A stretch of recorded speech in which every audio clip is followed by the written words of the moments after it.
თითის ანაბეჭდები გვაქვს შენახული. ასე რომ ჟურნალისტების თითის ანაბეჭდები თანამშრომლებმა ჭიქიდან პრეზენტაციის დასრულებამდე აიღეს. განახლებულ ლაბორატორიაში თითის ანაბეჭდების უახლესი მონაცემები აქვთ. ეს არის ყვალის აღრიცხვის ბარათი, რომელზეც ვის შემდეგ ყვალის ფოტოსურათის სახით გადმოდის, აქ ივსება შესაბამისი მონაცემების. დღეიდან უფრო მარტივად მოხდება ხმის იდენტიფიცირება და იმის დადგენა ფირი დამონტაჟებულია თუ არა. მინისტრმა დღეს ცნობილი კანონიერი ქურდის ტარასას ხმასაც მოусმინა, რომელიც კალაშოვის შესახებ საუბრობდა. შემშეხვევა საჭიროა იყოს. საკმარის უნდა იყოს ამიტომ და გაიშვით. ვანო მერაბიშვილი პირველია მის უწყებაში, ვინც ნარკომანიაზე ტესტი გაიარა. უახლესი აპარატით 3 წუთშია შესაძლებელი მარიხუანას და ჯგუფის ნარკოტიკების გამოვლინა. 1 ნოემბრიდან ამ ტესტს შინაგან საქმეთა სამინისტროს ყველა თანამშრომელი გაივლის. გამოჩირებს ბატონო, მეთქი არა ვარ მეთქი მოცულში და არა ვარ კაიში. კრიმინალისტებს ნარკოტიკების აღმოჩენა არა მხოლოდ ადამიანის ორგანიზმში შეეძლებათ. სპეციალური აპარატით ნარკოტიკულ ნივთიერებას ნებისმიერ ხსნარში და კრიმინალისტიკური და საექსპერტო ლაბორატორიის ყველა განყოფილებაში უახლესი აპარატურა დამონტაჟდა. მტკიცებულებების მოპოვება და დამუშავება უფრო ხარისხიანად განხორციელდება. მიღებული ინფორმაცია კი გამოძიებას საქმის გახსნაში დაეხმარება. ახალი აპარატურით მარტივდება ყალბის საბუთებისა და ფულის ამოცნობა. ულტრაისფერის სხივები დამცავ ნიშნებს ავლენს. გაზრდილია ბალისტიკურ მონაცემთა ბაზაც. სამმართველოში უძველესი და უახლესი იარაღები ინახება.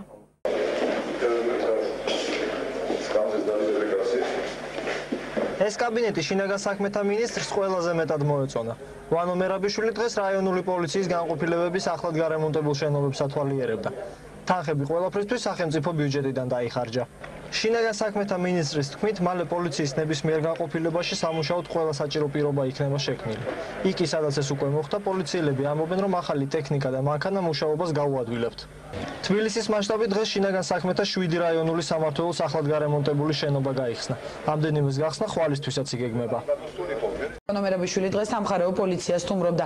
ძალოვანი უწყების პირველი პირი უბნის რწმუნებულებს შეხვდა, რომლებიც დღეს პირველად შეუდგნენ მოვალეობის შესრულებას. ეს ინსტიტუტი მუშაობას სწორედ მცხეთიდან იწყებს. ვანო მერაბიშვილმა დღეს ერთ-ერთ ოჯახს რწმუნებული პირადად წარუდგინა. შინაგან საქმეთა მინისტრი იმედს გამოთქვამს, რომ უბნის ინსპექტორების შემსრულებელი საპატრულო პოლიციის მსგავსად ხალხის ნდობას დაიმსახურებენ. დავიდეთ ოჯახში და მე ჩავწეროთ. ერთ ოჯახში მივიდეთ უბნის ინსპექტორებში და მე ჩავწეროთ.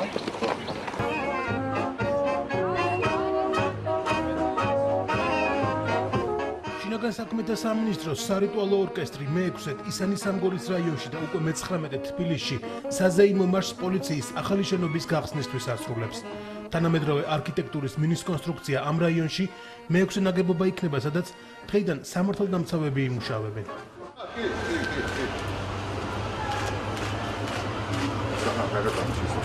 პოლიციის ახალი შენობა შინაგან საქმეთა მინისტრმა, ქალაქის მერმა და რაიონის გამგებელმა გახსნეს. ახალ განყოფილებაში 120 თანამშრომელი იმუშავებს. მოსკოვის გამზირზე მდებარე სამმართველო ძირითადად 2 დიდი რაიონის მოსახლეობას მოემსახურება, რომელშიც 90,000-მდე მაცხოვრებელია. ისანის სამგორის რაიონის პოლიციის სამმართველოს ახალი შენობა თბილისში ყველაზე მასშტაბურია.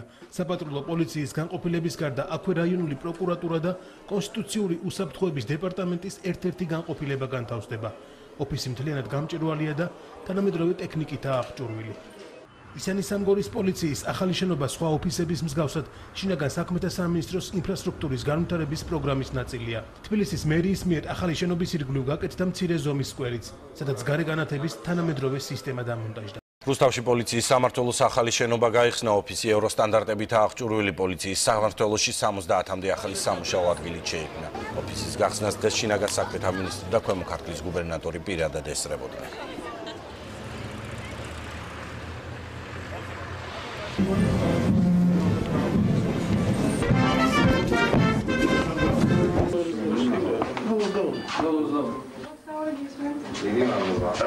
პატრულის ცხელხაზე 0-22-ზე დღეს პირველი ზარი ქვემო ქართლში პრეზიდენტის რწმუნებულის ტელეფონიდან შევიდა. საპატრულო პოლიციის ავტომობილით რუსთავში პირველი შემოვლა ზურაბ მელიქიშვილმა და ვანო მერაბიშვილმა განახორციელეს. რუსთავი ქვეყნის მე-7 ქალაქია, სადაც საპატრულო პოლიცია მუშაობას იწყებს. შინაგან საქმეთა მინისტრი თვლის, რომ საპატრულო პოლიციის ამოქმედება შენობის პრობლემის მოგვარების შემთხვევაში ქალაქში უფრო ადრეც შეიძლებოდა. რუსთავის საპატრულო სამსახურში 200 თანამშრომელია. აქედან ნაწილი პატრულის მოვალეობა შეასრულებს. პატრულებს 4 შკოდა და 2 ნივის ტიპის ავტომანქანა ეყოლებათ. რუსთაველებს იმედი აქვთ, რომ ქალაქის ქუჩებში პატრულის გამოჩენით კანონდარღვევების რაოდენობა შემცირდება. რუსთავში საპატრულო პოლიციის ამოქმედებით შინაგან საქმეთა სამინისტრო საქართველოს ქალაქებში საპატრულო სამსახურების ფორმირება დაასრულა. ქარელში შინაგან საქმეთა სამინისტროს რეგიონული პოლიციის ახალი შენობა გაიხსნა. ეს შენობაც ღია და გამჭვირვალე პრინციპის მატარებელია. ოფისი უახლესი ტექნიკითაა აღჭურვილი და იქ 56 ადამიანი იმუშავებს. ქარელში პოლიციის ახალი შენობის გახსნას შინაგან საქმეთა მინისტრი ვანო მერაბიშვილი და პრეზიდენტის ადმინისტრაციის უფროსი დავით ტყეშელაშვილი ესწრებოდნენ. გაგების რაიონში ამ ღონისძიებას შინაგან საქმეთა მინისტრი ვანო მერაბიშვილი დაესწრო. ნაცვალადებში მისვლამდე მერაბიშვილმა ისანი სამგორის რაიონში იმყოფებოდა, სადაც საპატრულო პოლიციის მესამე განყოფილების გახსნასაც დაესწრო. საპატრულო პოლიციის განყოფილებები გარემონტებულია, სამართალდამცველებს ახალი ინვენტარიც გადაეცათ. მინისტრიც და რიგითი პოლიციელებიც განყოფილებით დასჯდნენ. გურიაში სამხარეო პოლიციის შენობა განსაკუთრებული პომპეზურობით გაიხსნა. 4 სართულიანი გამჭვირვალე ნაგებობა 1 წლის მანძილზე შენდებოდა. ამისთვის ბიუჯეტიდან 2 მილიონი ლარი გამოიყო.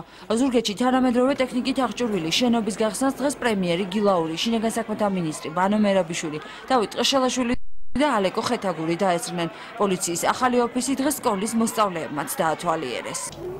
ლენტი ამჯერად პრემიერმა გილაურმა ქუთაისში შინაგან საქმეთა სამინისტროს მეოთხე იზოლატორის ახლად დაშენებულ შენობაშიც გაჭრა. სულ ცოტა ხნის წინ დასრულდა ქალაქის მთავარი სამმართველოს რემონტიც. შინაგან საქმეთა სამინისტროს რეგიონულ განყოფილებაში 8 აგვისტოს ომის დროს გარდაცვლილი პოლიციელის მეუღლეც დასაქმდა. გამჭვირვალე თანამედროვე სტანდარტების შესაბამისი შენობა შინაგან საქმეთა მინისტრმა ვანო მერაბიშვილმა ლიტველ კოლეგასთან რაიმონდას პალეეტისთან ერთად გახსნა. ახალი განყოფილება 3 თვე შენდებოდა და 180,000 ლარი დაჯდა. ოფისში 18 პოლიციელია დასაქმებული. პოლიციის განყოფილება უახლესი კომპიუტერული ტექნიკით არის აღჭურვილი, დასაქმებულია 58 თანამშრომელი. ახალი განყოფილება დედოფლის წყაროს რაიონის ყველა სოფელს მოემსახურება.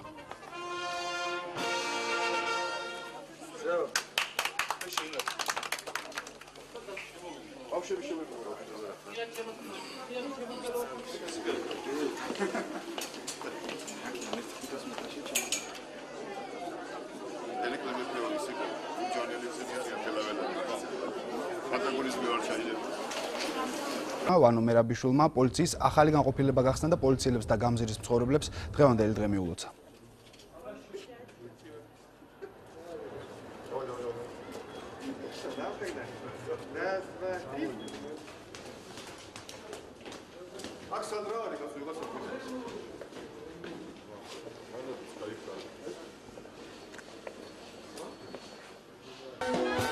კიდევ ერთი გამჭვირვალე პოლიციის განყოფილება თემქის დასახლებაში გაიხსნა. გამჭვირვალე შუშის ნაგებობა ტრადიციულად თანამედროვე დიზაინით გამოირჩევა. დანი ნაძალადევის მეექვსე განყოფილება შინაგან საქმეთა მინისტრმა და თბილისის მერმა პატარებთან ერთად გახსნეს. ახალი შენობა უახლესი კომპიუტერული ტექნიკით აღჭურვეს. განყოფილებაში 35 თანამშრომელი იმუშავებს და თემქის დასახლების მესამე და მეოთხე მიკრორაიონების მაცხოვრებლებს მოემსახურება. მათი ნაწილი დღეს პოლიციის ახალი შენობის გახსნაზე იმყოფებოდა. შუშის ნაგებობა ტექნიკური უნივერსიტეტის სტუდენტმა დააპროექტა. ვალერი სუხაშვილმა კონკურსში გაიმარჯვა. რამდენიმე მონაწილის ნამუშევრიდან მისი პროექტი ყველაზე საუკეთესო აღმოჩნდა. ახალი გამჭვირვალე შენობები შინაგან საქმეთა სამინისტროს ინფრასტრუქტურის განვითარების ნაწილია. 2008 წლიდან დღემდე სულ თბილისის სხვადასხვა რაიონებში 20 გამჭვირვალე შენობა აშენდა.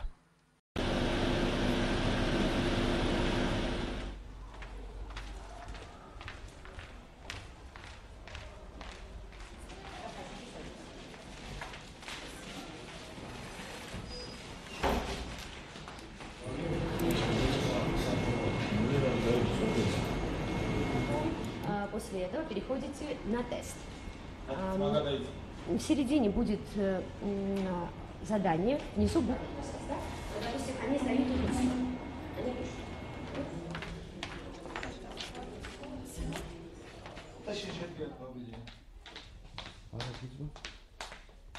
Это ваша ситуация.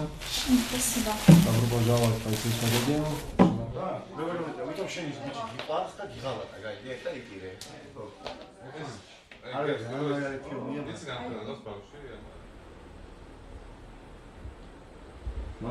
Эй, кочи я как-то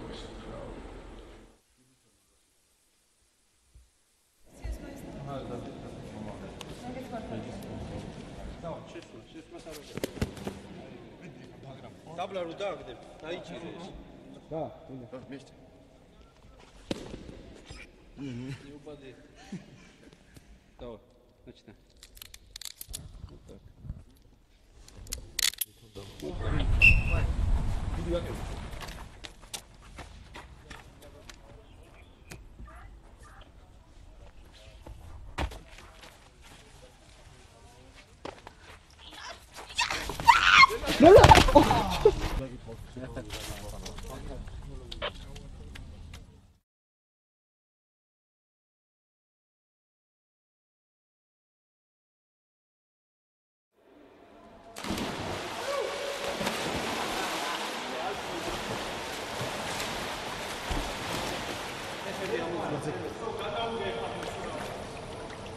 შენ სამუშაო ფეხები მიეხმარები ცოტა.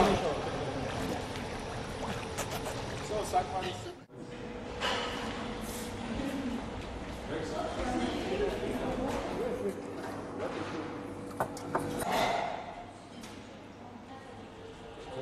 Магазин. Выставляется. Вот так.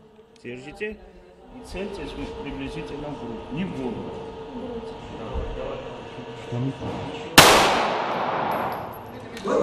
Полиция, ხელები.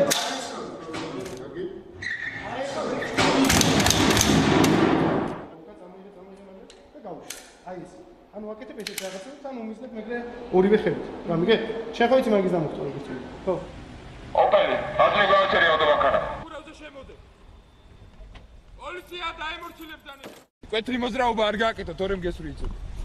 ხელები ახლოს დაალაგე, საჭესე არ გაიგე.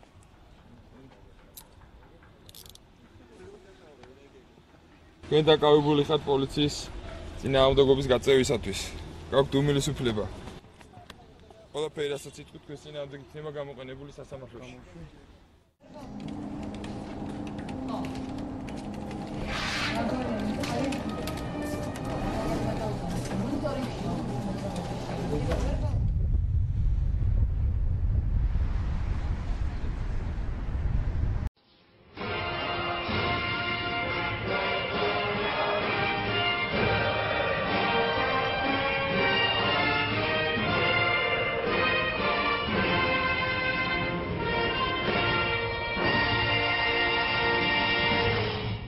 რამდენიმე წელიწადია ასხივებთ საქართველოსთვის, გამოსცემთ სითბოს საქართველოსთვის და კაშკაშა სინათლეს გადაცემთ რეგიონის ბევრ ქვეყანას მედროვე სახელმწიფოს ხარის საფუძველი. ეს პირველ რიგში არის გოდება ეკიდება მოწიწებით, სიყვარულით. კორუფციის აღმოფხვრა პოლიციაში, ორგანიზებული დანაშაულის მოსპობა, ქუჩის მენტალიტეტის არარსებობა და კრიმინოგენური მდგომარეობის გამოსწორება ქვეყანაში. ეს მცირე ჩამონათვალია იმ შედეგებისა, რომელიც პოლიციას ბოლო 8 წლის განმავლობაში. მიდის შეტევა ჩვენს პენიტენციურ რეფორმაზე.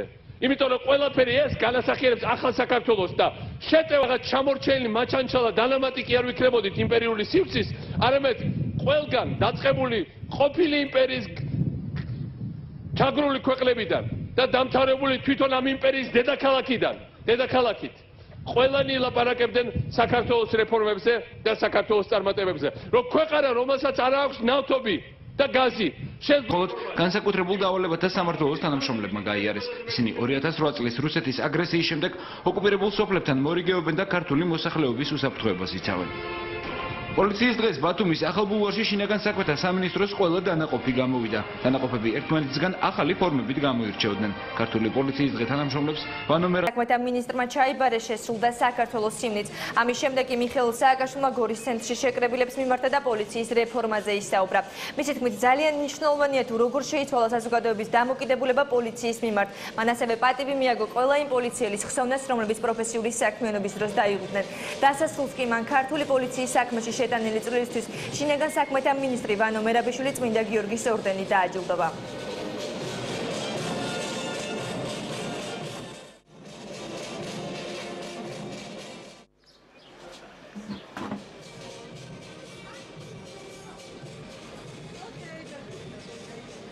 მან მიმართა სამართალდამცველებს და უთხრა, რომ პოლიციისადმი ნდობა საქართველოში უფრო და უფრო მაღლა იწევს და მან აღნიშნა, რომ ბოლო გამოკითხვებით 90%-ით სარგებლობს ნდობის ფაქტორით პოლიცია.